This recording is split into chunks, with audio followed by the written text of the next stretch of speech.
In May 1845, HMS Erebus and Terror sailed from London under Sir John Franklin, aiming to conquer the Northwest Passage, the crown jewel of empire and trade, the route that could change the destiny of nations.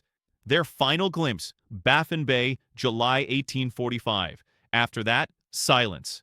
129 men vanished, triggering the largest hunt in naval history.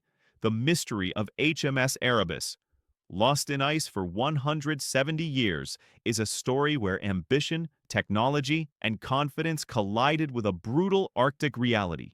What happened after those ships disappeared? And why did the world refuse to let go of their fate? The answer begins where certainty ends. May 19th, 1845.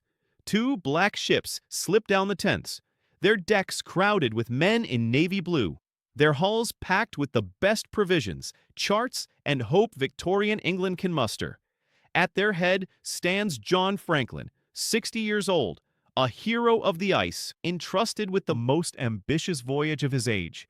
He commands 134 men, two reinforced warships, and a promise to find the Northwest Passage where all others have failed. The Erebus and Terror vanish down the channel, bound for the edge of the known world. In July, whaling vessels, Prince of Wales and Enterprise, spot them in Baffin Bay. The crews exchange waves and a few shouted words across the water. Franklin's men appear healthy, eager, undaunted by the looming ice. It is the last time any European sees them alive. After that, the Arctic closes its grip. No signals, no driftwood, no word. 5 men are sent home from Greenland, thinning the ranks to 129. But the rest press on into the labyrinth of ice and silence. Months pass, then years. The world waits for news, but none comes. The question hangs in the cold. How can two ships built for war and science simply disappear? The silence that follows is total. Not a scrap of evidence. Not a single survivor. Only the frozen sea and a mystery that will haunt an empire. The promise of the Northwest Passage was more than a sailor's dream in the halls of Parliament and the Admiralty. It was spoken of as the last great prize, an Arctic shortcut that would redraw the map of global trade. Whoever controlled it could send goods to Asia in half the time, cementing Britain's place at the top of the world order. For decades, Sir John Barrow, the powerful Second Secretary of the Admiralty, championed Arctic exploration. He lobbied ministers, rallied public support, and made the passage a matter of national pride. Barrow's persistence turned the search from a scientific curiosity into a political imperative. By the 1840s, Barrow's influence was at its height, but so were the doubts.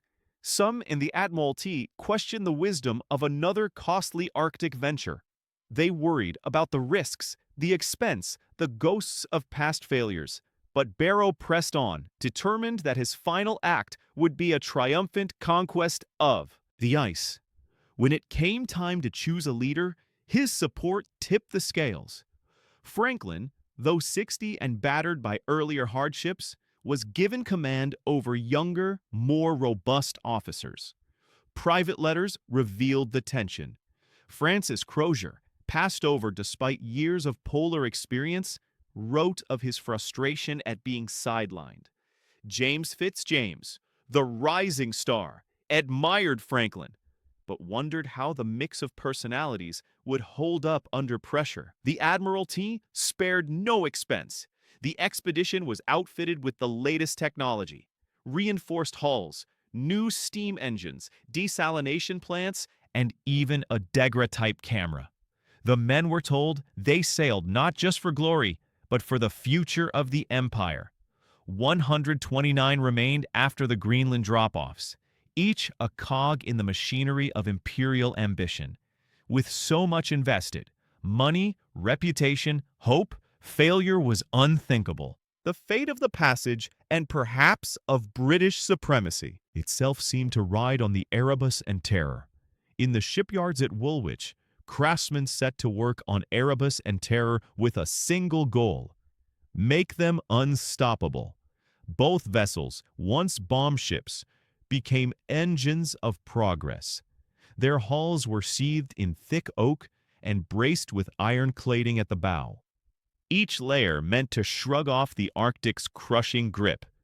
Deep inside, engineers installed a locomotive steam engine repurposed from the rails, delivering 25 horsepower to a state-of-the-art retractable screw propeller. For the first time, a British Arctic expedition could push through pack ice under its own power, not just drift and hope for a thaw. Below decks, another innovation promised to solve an age-old problem. A desalination plant, powered by the same boilers that drove the engines, turned seawater into fresh drinking water. No more rationing. No more dependence on uncertain ice flows. The ships bristled with new tools, a gyrowhite camera to capture the unknown, a library packed with scientific texts, and stores of canned food stacked floor to ceiling. Every detail spoke of confidence.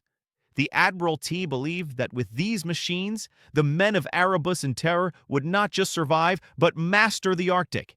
Even the officers' quarters were fitted with heating pipes, a luxury in the polar night.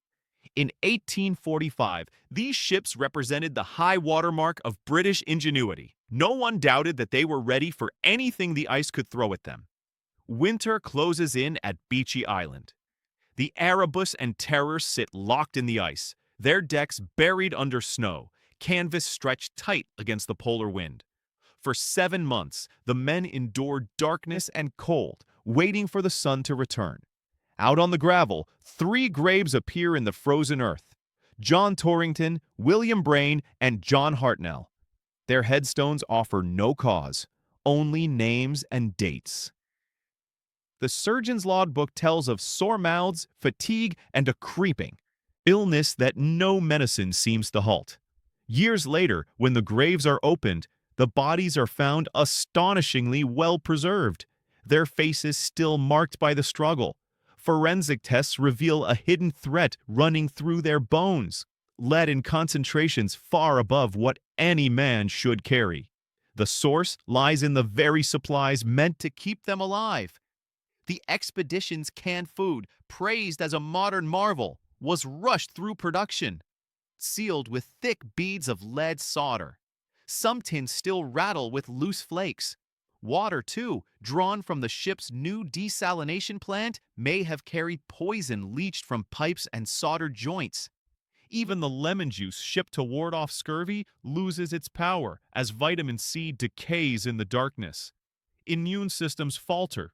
Wounds refuse to heal. Minds grow clouded. The surgeon writes of men growing listless, of confusion spreading below decks. The promise of progress has turned on its makers, and the first warning lies buried beneath the stow. April 1848. The ice refuses to break. Erebus in Terror, lied fast for nearly 2 years, are left behind.